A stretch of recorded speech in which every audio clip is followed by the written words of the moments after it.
Well, this isn't right after I tested the tube. This is 3 weeks later and a bunch of drama surrounding this TV. As you can see, I just performed convergence on it. And what a pain in the butt that's been. I've been at it for 2 hours and I finally got it near perfect. And this is an inline gun too, but I've never set up convergence from complete scratch. And it was a pain, and I'll show why in a minute. I need to explain exactly what happened to this TV. That night, after I tested the tube, and you saw the original tube had 100% emissions, I accidentally plugged the TV back in without the CRT neckboard attached. And something had a charge on one of the pins on the CRT, because when I plugged it in, inside the neck I saw, it was like a greenish arc flash, and it kept doing it. And I didn't think anything of it. Until I powered on the TV, the whole neck of the tube was lit up purple and orange, sizzling back there. So I turned it on, I'm like, what is that sound? I look back, I'm like, oh shit, and I heard it and turned it off. Okay.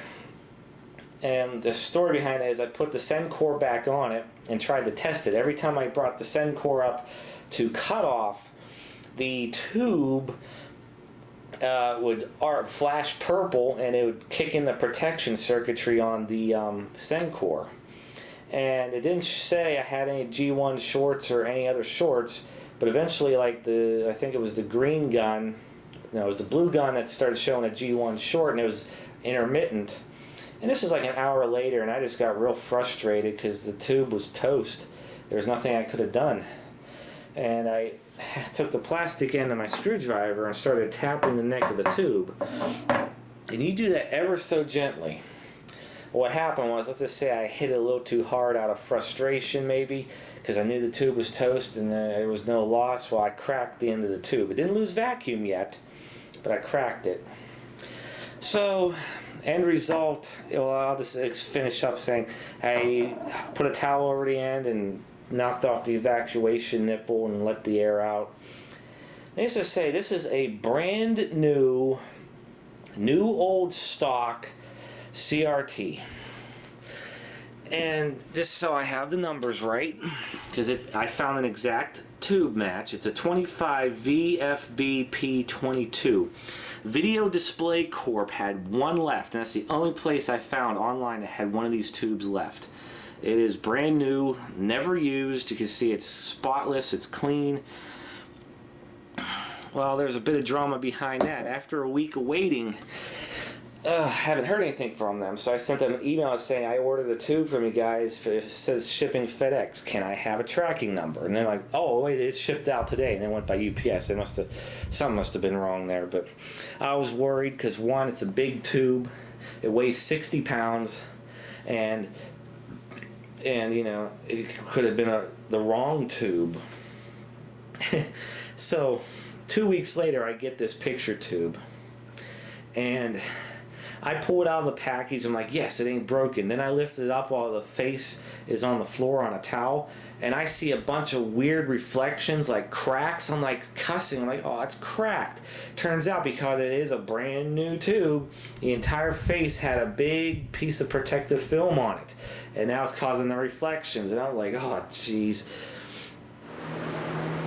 Well, after a strenuous 2 weeks of worrying about if I'm going to get this picture tube or not, 100% emissions, no damage, and it's here, finally. I was so scared because when I took it out of the box, this thing has an extra metal lip around the outside for the implosion band. That scared me because I'm feeling it. I'm like, oh, it feels like glass broke. Then when I lifted it up, I saw a bunch of reflections and lines. I'm like, it's cracked. It turns out there's a plastic film over top of the tube, and it was wrinkled. That scared me so bad, because like, this is the only one I could find. I mean, what the hell? Now I gotta be really careful when I put it back in to see what the hell happened. I'm gonna short all those pins. I'm gonna hope I didn't do any damage on the actual circuitry. But as you can see, 100% emissions. All these kind of jumped up. Let me turn this down a little bit.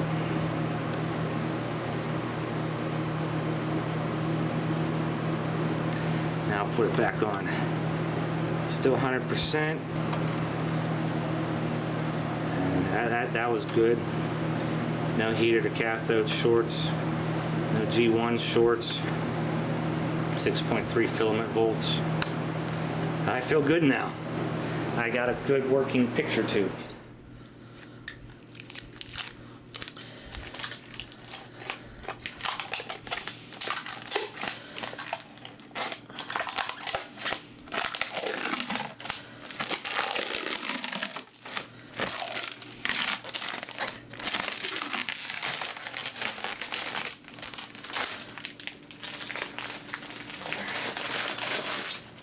Okay, so yes, this TV has a brand new tube installed in it.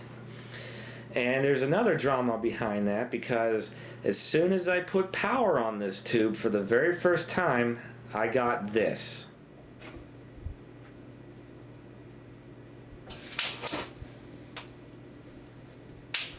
Damn it! And what happened was, it was arcing internally. It wasn't in the neck like the old one. The old one had something wrong with the gun assembly. It wasn't high voltage related. This was high voltage related. And after panicking and freaking out on videokarma.org, I kept asking questions. What is it? Okay, so I actually bought a high voltage probe, which I'll show later. And this is my high voltage probe. It's a BK Precision from 1980. At least that's the copyright on the manual. I didn't exactly clean it up yet, other than I put some deoxit on the tip here, but you know, this end goes under the second anode suction cup piece, and then this clips on to chassis ground. This actually came with the optional case, which is a little bit falling apart, and the manuals and everything inside there. And the high voltage was supposed to be between 29 and 30 kilovolts, and it was rock steady at between 29 and 30 when I tested it, so I had no high voltage problems. Now I want to show the old CRT. It sucks because that thing had 100% emissions.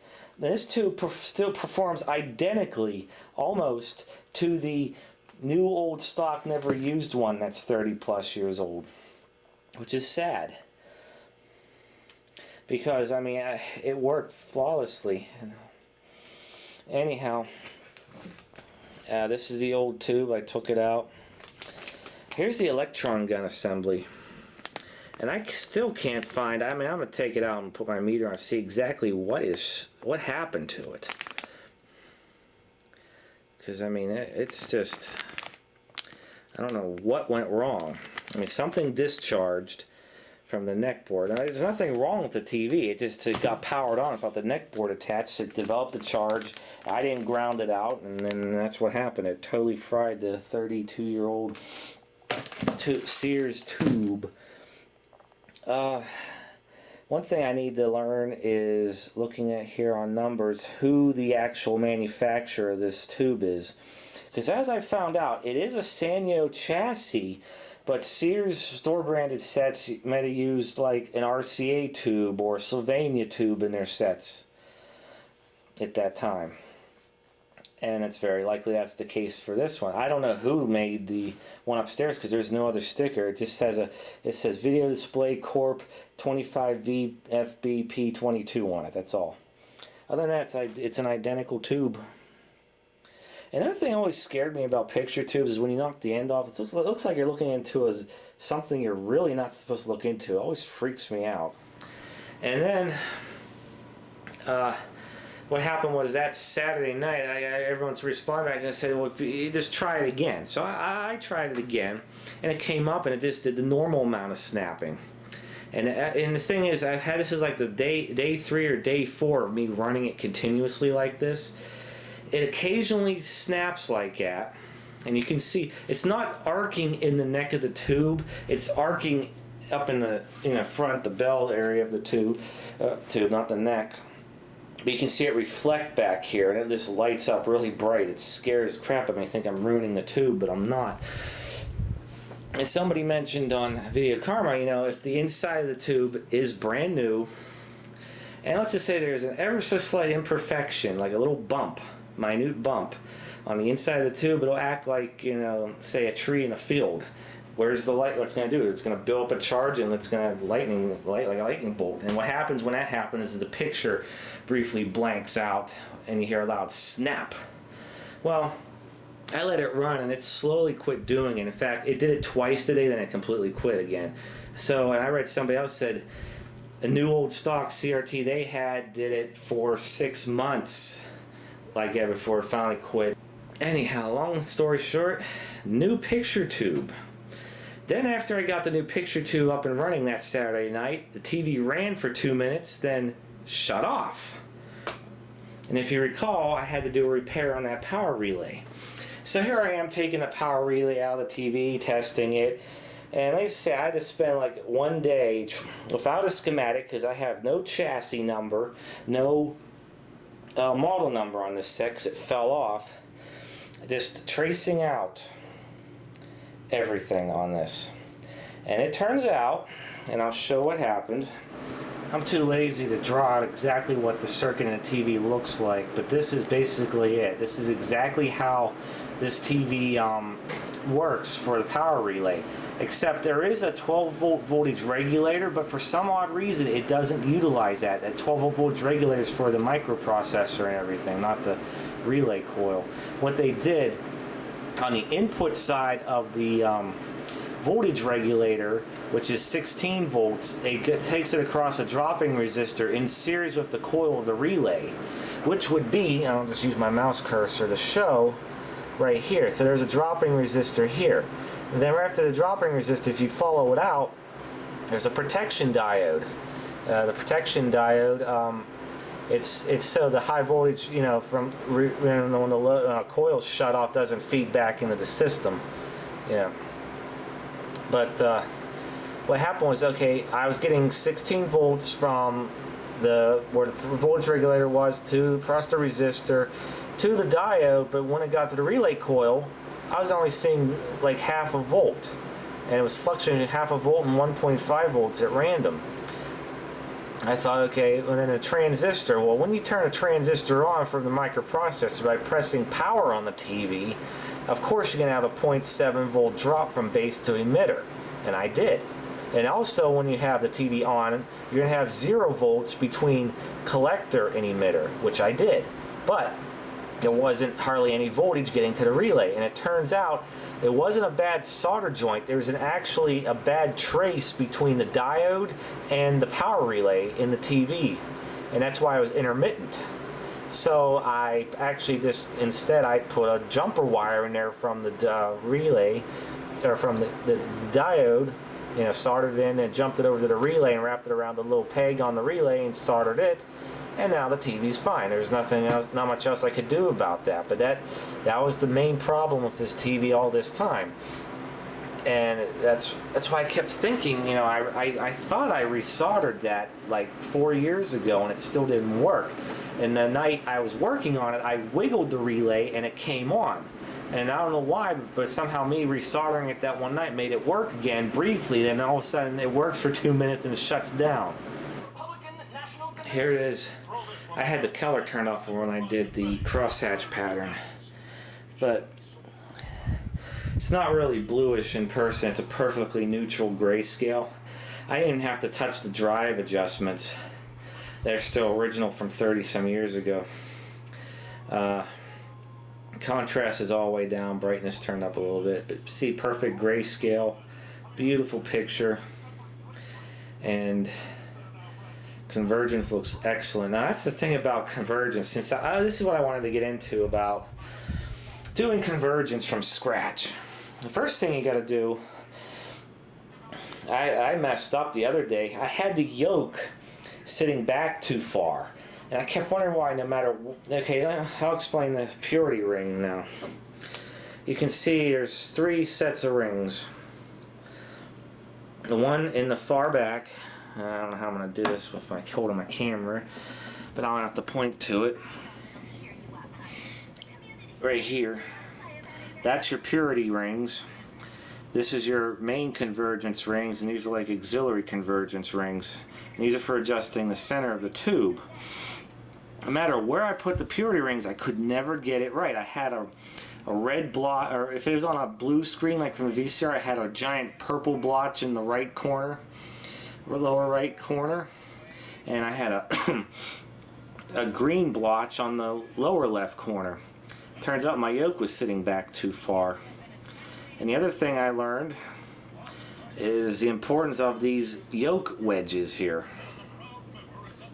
I mean, I remember reading about them, but those pretty much adjust the position of the yoke ever so slightly for edge convergence. And there's 3 of them, so I have them approximately in the same positions as the original tube, and it turns out those do work the best in those positions right there. And anyhow, I just spent the last couple hours. I got purity's pretty simple. I got that dead on. Convergence with these 2 rings here, I kind of have them separated. That was the best position I could get them in, and this was a pain. And then the outer ones turned out to be best right there. But the yoke, shoving those wedges in, finalized it. So that's where I'm at with that.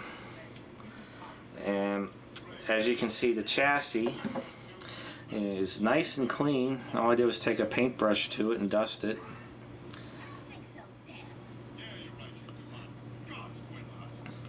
And the wires are all back in their wire guides and everything.